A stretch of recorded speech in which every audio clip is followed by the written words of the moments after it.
Do you see benefits of being more present in the moment, especially when it comes to negotiations? I think there are huge advantages of being more present, especially now. I think a lot of people are realizing. Just the other day, I read an interview of, I will not quote who this person was. It's a high level financial guru in many aspects, who was complaining that work from home should be disallowed, or flexible work options should be disallowed. And the reasoning behind this was that people have regained their appetite for a work-life balance. During the COVID period, they realized, that they can once again, busy professionals can once again go for a walk during the day, or they can see their kids or play with their animals, or do whatever pleases them in the sense that puts them in a healthy mindset. And he was complaining that appetite should be short, in other words. My opinion is a little bit different. My opinion is such that we were not present enough. In many aspects, we are not present enough. The business arena requires of us very often multitasking. For me, multitasking is a myth. I believe it's not just a myth, but I think that it's a huge risk to our attention span. I believe that by multitasking, we are really diluting our attention in many ways, in many different directions, which does not allow us to be present in the moment.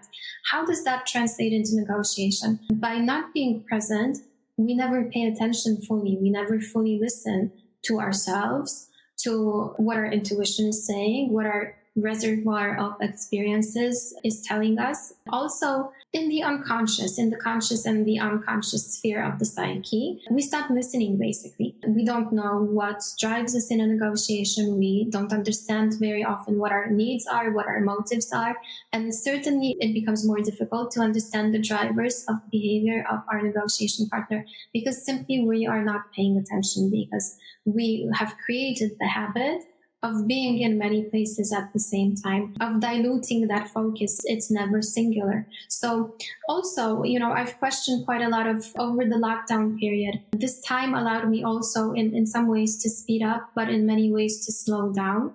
During the COVID period, like for many authors, for many experts who have focused on finally writing books, 2 of my 3 books have been written in the pandemic, something that I've never had time for before the lockdowns, because I was always traveling in all directions, and simply lack of time and exhaustion didn't allow me to sit down and do that properly. So I redefined also during that time some of my values in relation to negotiation, because your question was whether randomness or whether we can plan.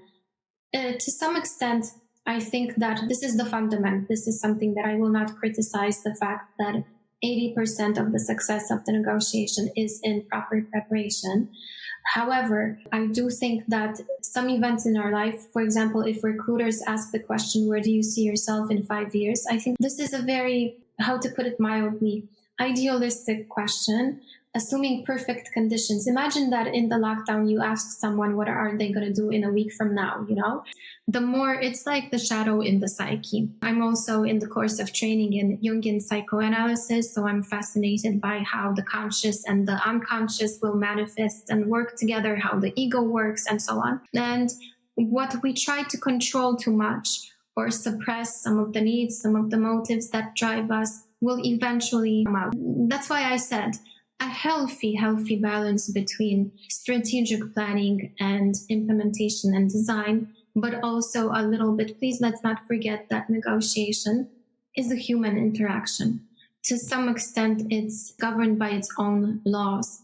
We can only plan as much. We should plan. We should do our research. We should gather our information. We should try to understand who is the other person with whom we're going to be negotiating. What would be some of the communication strategies that would resonate and work well with them. But also, and I've seen this in court very often, that we can plan, but also life takes over, and the interaction and the dynamics, the 2 dynamics that meet, will also create something new and something unknown. And that's part of preparation as well. The better prepared we are, the better we can manage the surprise elements in life and in negotiation as well. Absolutely. And I have to say that you were the most productive person in the pandemic that I know. So Right? good job on the 2 books. Yeah. Let me go to what you just said about preparation. You said 80% of success is in preparation. We're curious about how you approach preparation and negotiation. And are there any common mistakes or missteps or traps that you see people often make when they're preparing to negotiate? Yes, I think the biggest trap is that they assume that they know what to do.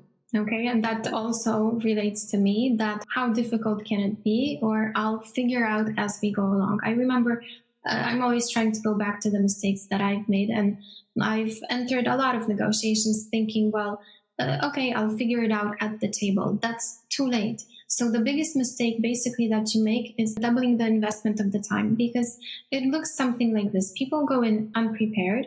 And I hear this very often from my clients, from the people whom I train or whom I have the coaching sessions with. They say, I'm a high level executive. I do not have the time to prepare. If you do not have the time, then you don't have time basically to negotiate either, because you'll enter. You will not have the information that you need. You will not have the understanding of the process. You will not know what your mission is. You will not know what the goal is, what the objective of the negotiation is.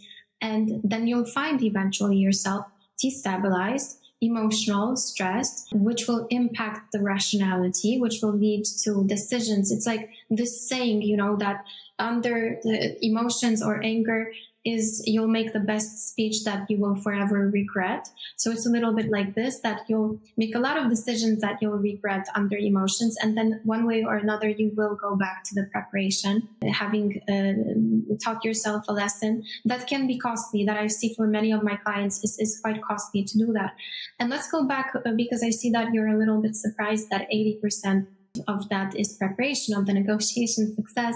And I will explain the logic behind that. And the logic is that the preparation phase is, in my opinion, the only phase that you can really control in the negotiation.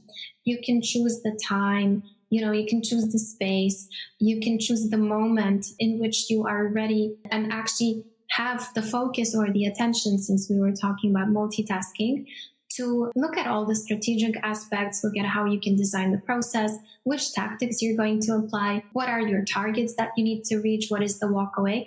That is the only phase that is controllable, because there is yet no interaction between the negotiation parties.